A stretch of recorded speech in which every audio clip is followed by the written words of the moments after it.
அதெல்லாம் நடக்கும். ஒரு ஒரு 6 மாசம் ஆச்சுன்னா குழந்தை நடக்கும். நீ 6 மாசத்துக்கு கொடுங்களேன், அப்புறம் பேசுறாரா இல்லையான்னு பாக்கலாமே. எங்க சோனியா காந்தி ரிப்போர்ட்டர்ஸ் பேசுறாங்களாமா, நரேந்திர மோடி பேசுறாரு, மன்மோகன் சிங் பேசினாரு. ஒவ்வொருத்தருக்கும் ஒவ்வொரு இஷ்டம். சோசியல் மீடியா வந்துட்டு அப்புறம் இந்தியால 140 கோடி ஜேர்னலிஸ்ட் இருக்கான்னு சொன்னார் மோடி. அது எப்படின்னு கேட்டா எல்லாருமே இப்ப பேஸ்புக். சட்டசபையிலே பேசுறாரு உதயநிதி, இந்த அரசாங்கம் ரியல் அரசாங்கம் இல்லைன்னு எதுகை மோனையா பேசுறேன்.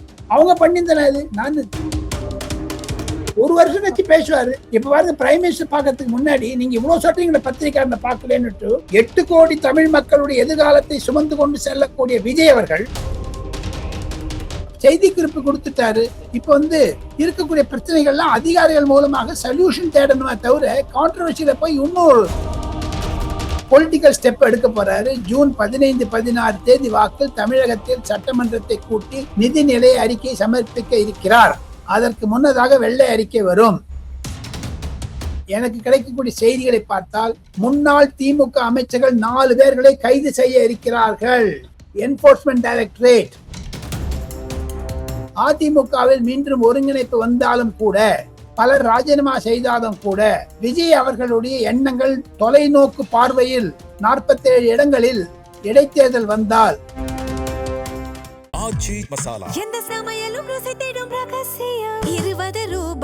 Periyar Maniamai Institute of Science and Technology, Tanjavur. ECE with specialization in AI and ML, IoT, robotics and industrial automation. வணக்கம் சார். நமஸ்தே சார், இப்போ விஜய் அவர்கள் டெல்லி போயிட்டு பிரஸ் மீட் பண்ணாதது ஒரு பெரிய விஷயமா பேசப்படுது. இங்க சென்னையிலேயே அவர் பிரஸ் மீட் பண்ணல, டெல்லி போயிட்டு மீட் பண்ணாதது ரொம்ப ஒரு பெரிய குற்றமா பார்க்கப்படுது.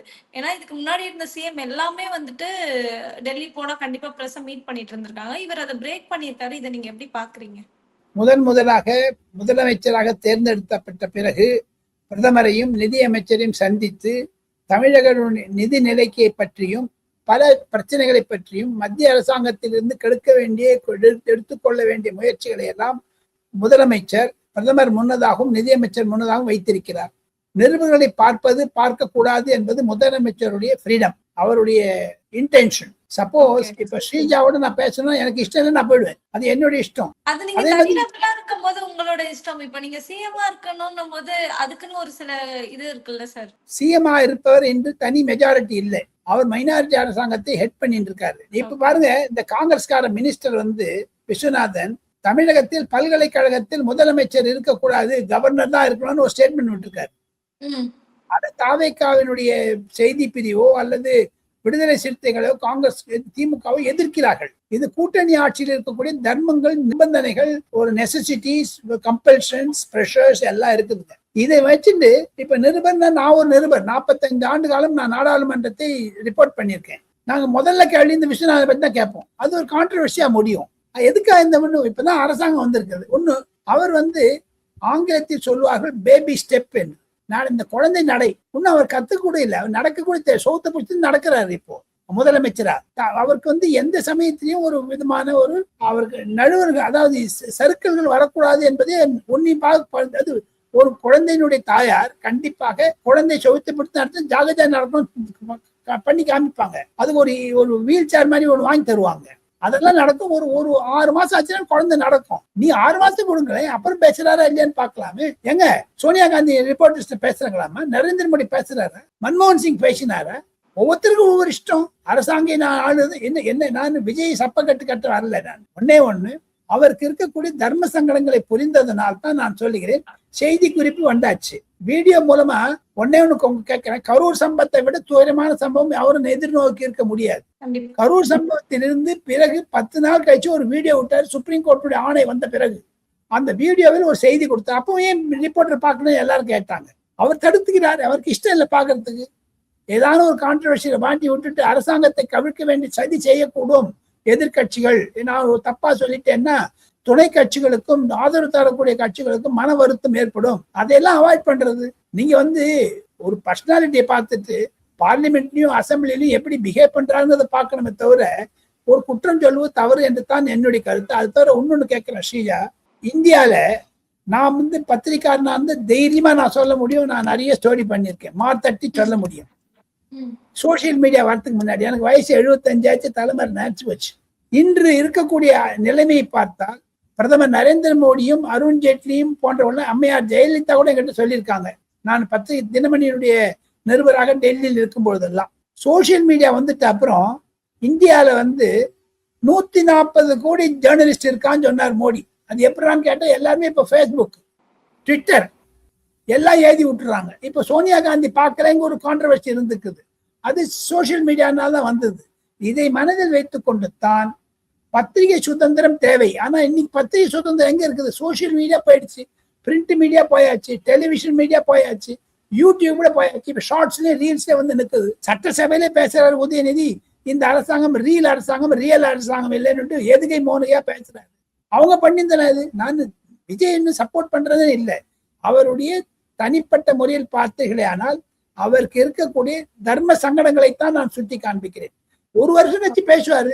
இப்ப பாருங்க, பிரைம் மினிஸ்டர் பார்க்கறதுக்கு முன்னாடி நீங்க இவ்வளவு சொல்றீங்களா பத்திரிகையாளனை பார்க்கலன்னுட்டு, 8 கோடி தமிழ் மக்களுடைய எதிர்காலத்தை சுமந்து கொண்டு செல்லக்கூடிய விஜய் அவர்கள் தமிழகத்திற்கு எது நஷ்டம், எது லாபம், எது வரணும், எது வரக்கூடாது, எதனால் நல்லமை கிடைக்கும், எதனால் தீமை கிடைக்கும் என்பதை எல்லாம் இன்று வரை பல அதிகாரிகளையும் பல தொழிலதிபர்களையும் சந்தித்து, விவசாயிகளை சந்தித்து, பிரதமரை சந்திப்பதற்கு முன்னதாக பிரதமர் ஏதாவது கேள்வி கேட்டால் பதில் சொல்ல வேண்டும் என்பதற்காக பல அதிகாரிகளிடம் பேசி, தொழிலதிபரிடம் பேசி ஒரு சுருக்கமான கருத்தை கொண்டு வந்து இதெல்லாம் தேவை, இதெல்லாம் தேவை என்று சொல்லி நிதி அமைச்சர் நிர்மலா சீதாராமன் பிரதமரிடம் கேட்டிருக்கிறார். அது ஒரு பெரிய டெஸ்ட் ஆஃப் ஹிஸ் பர்சனாலிட்டி. அதே மாதிரி நிருபர் கூட்டம் ஒரு நாள் வைப்பார் என்ற நம்பிக்கை எனக்கு இருக்கிறது. ஆனால் அவர் மீது தவறு சொல்லக்கூடாது என்றுதான் என்னுடைய கருத்து. இப்போ மத்த மாநிலங்கள் சிஎம் எல்லாமே பிரஸ் மீட் பண்ணிருக்காங்க. அந்த பிரஸ்ல பேசின விஷயங்கள் எல்லா மக்களையுமே ஈர்த்த ஒரு விஷயமா இருந்தது. அப்படி இருக்கும்போது தமிழ்நாட்டு முதலமைச்சரும் இதை பண்ணுவாரு. இப்போ நம்ம இந்தியா ஃபுல்லா தெரிய வரும், இந்தியால என்ன நடக்குதுன்ட்டு தமிழ்நாட்டுக்கு தெரிய வரும், தமிழ்நாட்டுல என்ன நடக்குதுன்னு இந்தியா ஃபுல்லா இருக்க மக்களுக்கு தெரிய வரும்ன்ற ஒரு விஷயம் இருக்கு இல்லையா? அதுதான் இங்க கேள்வியா கேக்குறாங்க, ஏன் அந்த மாதிரி ஒரு விஷயத்த பண்ணல அப்படின்னு. அந்த கான்ட்ரவர்சி நம்ம ஏன் இறங்குவான ஸ்ரீஜா? நம்ம 2 பேரும். 1 தமிழகத்தில் அந்த பெண் பாலியல் குற்றங்களை தடுப்பதற்காக சிங்கப்பெண் என்று ஒரு புதியதாக ஒரு அமைப்பை ஏற்படுத்தினார் முதலமைச்சர். அதற்கு வரியடைப்பு எடுத்து ட்ரெஸ் கோட் இன்னைக்கு அனௌன்ஸ் பண்ணிருக்காங்க. அது ட்விட்டர்லயும் பேஸ்புக்லயும் வந்திருக்குது. உத்தரப்பிரதேசத்திலையும் மத்திய பிரதேசத்திலும் அதற்கு நல்ல வரவேற்பு இருக்கிறது. ஒரு நிமிஷத்தை எல்லாரும் பாக்குறாங்கம்மா ட்விட்டர்ல, எஸ் வலைத்தளத்துல, பேஸ்புக்ல. ஆக மொத்தம் இவர் பேசித்தான் உலகத்துக்கு தெரிய வேண்டும் என்ற ஒரு அவசியம் இல்லை என்று தான் நான் நம்புகிறேன். செய்தி குறிப்பு கொடுத்துட்டாரு. இப்ப இருக்கக்கூடிய பிரச்சனைகள்லாம் அதிகாரிகள் மூலமாக சொல்யூஷன் தேடணுமே தவிர கான்ட்ரவர்சியில போய் இன்னொரு கான்ஃபரன்டேஷன் ஆட்டிடியூட போகக்கூடாது என்பதுதான் விஜயனுடைய நிதானம், விஜயனுடைய அணுகுமுறை, விஜயனுடைய குவைட், கூல் அண்ட் அப்ரோச் தான் நான் நினைக்கிறேமா என்னுடைய முதுமை. டெல்லி வரைக்கும் போயிட்டு ராகுல் காந்தியை மீட் பண்ணாம வந்ததும் பெருசா பேசப்பட்டு ப்ரோக்ராமில் இல்லவே இல்லையம்மா. அவர் தமிழ்நாட்டில இருந்து கிளம்பும் பொழுது ராகுல் காந்தியும் தொலைபேசி பேசியதாக சொல்லுகிறார்களே தவிர காங்கிரஸ் இன்னைக்கு டூ ஆர் டை சிச்சுவேஷன்ல இருக்குதுமா. கர்நாடகால அரசாங்கம் அணைக்கதான் இந்த சண்டையில சித்தராமையாக்கும் சிவகுமார் சண்டையில அவங்க எல்லாம் they are very much involved in finding solution. அந்த சமயத்துல போய் சோனியா காந்திக்கு உடல்நிலை சரியில்லை, ராகுல் காந்தி பிஸியா இருக்காரு, இன்னைக்கு டெல்லியில இல்லவே இல்லை அவர். இதையெல்லாம் திராவிட முன்னேற்ற கழகத்துக்கு சேர்ந்த ஐடி விங்கும் அதற்குடைய இருக்கக்கூடிய பத்திரிகையாளர்களும் செய்யப்பட்ட ஒரு பொய் செய்தியாகத்தான் நான் என்ன from the day one there was no appointment sought from ராகுல் காந்தி. பொய் சொல்றாங்க. அதே மாதிரி அமித்ஷா என்னங்க அந்தந்த ப்ரோக்ராம்ல எப்படி எப்படி அணுகுமுறை வேண்டும் என்பதை உங்களுக்கு டைம் கொடுக்கிறவர் தான் சொல்லுவார். இப்ப பாருங்க, இன்னொன்னு பதவியேற்று கொண்டு 15 நாள் ஆச்சு விஜய் டெல்லிக்கு வந்தாரு.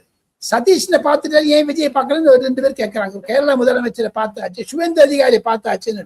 ஆனா கடந்த 4 நாட்களாக பிரதமர் செயலகத்தில் நடக்கக்கூடிய செய்திகளை எல்லாம் தொலைக்காட்சி times now, republic, CNN, IBN போன்ற விவாதங்களில் நான் கலந்து கொள்வதற்காக அதனுடைய தொடர்புகளை நான் தொடர்ந்து பார்த்து கொண்டு இருக்கிறேன். அமெரிக்க அதிபர் ட்ரம்ப் ஈரானுடைய போரை நிறுத்த வேண்டும் சண்டை எல்லாம் பண்றாங்கன்னு ஒரு பெரிய கான்ட்ரவர்சி நடுவுல அமெரிக்க வெளியுறவுத்துறை அமைச்சர் ரூபியோவை டெல்லிக்கு அனுப்பிச்சு வச்சாரு. அவரோட பிரைம் மினிஸ்டர் 4 நாள் ஸ்பெண்ட் பண்ணார் உலக போரை நிறுத்தணும்ட்டு. அது நடுவுல சதீஷன், விஜய் அவர்களாம் உலக போர் முக்கியமே தவிர விஜய் பார்ப்பது ஃப்ரைடே பார்த்துக்கலாம், தேர்ஸ்டே பார்த்துக்கலாம் சொல்லியிருக்காரு. அதனால்தான் நேற்று புதன்கிழமை பார்த்தாரு. இதெல்லாம் ஒரு பெரிய செய்தி ஆக்குவது என்பது ஒரு சில்லி ஆர்குமெண்டா தான் நான் பாக்குறேன். இப்ப அதிமுகல இருந்து 4 எம்எல்ஏக்கள் வந்து பதவி விலகி இருக்காங்க. இப்ப அது தொடர்ந்து சி.வி. சண்முகம் அவர்கள், விஜயபாஸ்கர் அவர்கள் அவங்க போன்றவங்க எல்லாம் வந்துட்டு ராஜினாமா பண்ண போறதா வந்து நியூஸ் எல்லாம் வருது. இப்படியே போயிட்டு இருந்தா அதிமுகவோட நிலைமை என்ன ஆகும் சார்? அதிமுக நிலை கடினமாக இருக்கிறது. Wait and watch. தங்களுடைய நேயர்களுக்கு நான் சொல்லிக்கொள்ள ஆசைப்படுகிறேன். பிரதமர் நரேந்திர மோடியும் நம்ம நிர்மலா சீதாராமன் பார்த்து பொருளாதார பிரச்சனையை நம்ம விஜய் அவர்கள் தீர்த்து வைப்பதற்கான முயற்சிகளை எடுத்துக்கொண்டிருக்கிறார். அடுத்த படிக்கட்டாக நெக்ஸ்ட் ஸ்டெப் பொலிட்டிக்கல் ஸ்டெப் எடுக்க போறாரு. ஜூன் 15-16 தேதி வாக்கில் தமிழகத்தில் சட்டமன்றத்தை கூட்டி நிதிநிலை அறிக்கை சமர்ப்பிக்க இருக்கிறார். அதற்கு முன்னதாக வெள்ளை அறிக்கை வரும். அதற்கு முன்னதாக நீங்க கேட்ட கேள்விக்கு பதில் சொல்றேன். என்னுடைய கருத்தில் எனக்கு கிடைக்கக்கூடிய செய்திகளை பார்த்தால் முன்னாள் திமுக அமைச்சர்கள் 4 பேர்களை கைது செய்ய இருக்கிறார்கள். என்போர்ஸ்மெண்ட் டைரக்டரேட் அதற்கு அனுமதி தர வேண்டும். விஜய் அவர்கள் எஃப்ஐஆர் போட வேண்டும் என்று சொல்லுகிறார்கள். சென்ற அரசாங்கத்தில் KN நேரு மீது எஃப்ஐஆர் போடாததுக்கு சப்பக்கட்டு கட்டினாங்க. இவர் கொடுக்க போறார். தமிழக சட்டமன்றம் கூடுவதற்கு முன்னதாக திமுகவில் இருக்கக்கூடிய 4 அமைச்சர்கள் ஏற்கனவே செந்தில் பாலாஜி மீது எஃப்ஐஆர் போடணும்னு என்போர்ஸ்மெண்ட் டைரக்டரேட் எழுதிட்டாங்க லெட்டர். கருணாநிதியுடைய மகன் MK ஸ்டாலின் முதலமைச்சராக இருந்த பொழுது மத்திய அரசாங்கத்திற்கு அந்த என்போர்ஸ்மெண்ட் டைரக்டரேட் கடிதத்துக்கெல்லாம் சிபிஐ வித்ட்ரா பண்ணி வச்சார் தமிழ்நாடு கவர்மெண்ட். அதை ரீஇன்ஸ்டேட் பண்ணணும்னா விஜய் அதுக்கு அனுமதி கொடுக்கணும். அதெல்லாம் அந்த காரணம் செஞ்சுட்டு இருக்காங்க. படிப்படியா நடந்து கொண்டு வருகிறது. இந்த நடுவே இதெல்லாம் முடிச்சுட்டு அப்புறம் தான் அதிமுக பற்றி பேசலாம் என்று இருக்கிறார்கள். அதிமுகவில் மீண்டும் ஒருங்கிணைப்பு வந்தாலும் கூட, பலர் ராஜினாமா செய்தாலும் கூட, விஜய் அவர்களுடைய எண்ணங்கள் தொலைநோக்கு பார்வையில் 47 இடங்களில் இடைத்தேர்தல் வந்தால், ஒருவேளை 35-40 இடங்களில் தமாக வெற்றி பெற்றாலும், அல்லது 50-50 வந்துன்னு வச்சுங்க, பொது ஜனங்களுடைய எண்ணங்கள் மாறக்கூடும். அந்த தேர்தலில் தோல்வியை காணக்கூடாது என்பதற்காகத்தான் அந்த சபாநாயகர் மூலமாக அதிமுக எம்எல்ஏக்களுடைய கடிதங்களை வாபஸ் பெற பெற்றார். இப்பொழுது அதிமுக ஒன்றாயிடுச்சு. இனிமேல் அவங்க எப்படி வேணா போட்டோம் விட்டுடலாம். இப்போ அதனால தான் ஹார்ஸ் ட்ரேடிங் தடுக்கிறதுக்கு தான் முதலமைச்சர் செய்த முயற்சி என்று டெல்லியில் பலர் அரசியல் வர்ணனையாளர்கள் கருதுகிறார்கள். இன்னொன்னு சொல்றேன், இன்னைக்கு பன்னீர்செல்வம் என்று சொல்லக்கூடிய முன்னாள் முதலமைச்சர் திமுக உதயசூரியனில் தேர்ந்தெடுக்கப்பட்டிருக்கிறார். அவர் கூடிய விரைவில் ராஜினாமா செய்ய இருக்கிறார். அவருடன் சேர்ந்து அதிமுகவிலிருந்து வந்த பலர் ராஜினாமா செய்ய இருக்கிறார்கள். தேர்தலில் வெற்றி பெற்ற பிறகு தவேகாவில் சேர்கிறாரா, அல்லது சுதந்திரமாக சேர்கிறாரா, அல்லது ராஜினாமா செய்தப்பட்டு சேருகிறாரா, இதெல்லாம் வெயிட் அண்ட் வாட்ச். ஆக மொத்தம் ஒரு மைனாரிட்டி அரசாங்கத்தை நடத்தக்கூடிய முதலமைச்சர் விஜய் அவர்கள் தன்னுடைய அரசாங்கத்துடைய பலத்தை கண்டிப்பாக தேர்தல் முடிந்தவுடன் 108 144 ஆச்சு. அதை எப்படி கண்டினியூ பண்ணணும், தனக்கு மெஜாரிட்டி போகணும், இல்லாம தமிழர்களுக்கு தொண்டு செய்வது கடினம் என்பதை உணர்ந்ததுனால்தான் அந்தந்த கட்சியிலிருந்து ராஜினாமா செய்ய சொன்னார். இந்த சட்ட சிக்கல் வந்ததுனால அந்த சட்ட சிக்கல் இருந்து எப்படி வெளில வருது? இவங்க தாவேக்கால சேர்ந்ததுனால வந்த வம்பு. அவங்க ரஜின் பண்ணிட்டு ஒரு 4 நாள் கழிச்சு சேர்ந்தாலும் எவருக்கும் தெரிஞ்சிருக்காது, புரிஞ்சிருக்காது. அந்த நிலையில் தான் செய்திருக்கிறார்கள் என்று நம்பியிருக்கிறேன். அதுதான் பதில் என்று சொல்லி அடுத்த வீடியோவில் சந்திக்கிறேன். நன்றி, நமஸ்காரம். ஆச்சி மசாலா எந்த சமையலும் ருசி தேடும் ரகசியம் 20 ரூபாய். Periyar Maniamai Institute of Science and Technology, Tanjavur. ECE with specialization in AI and ML, IoT, robotics and industrial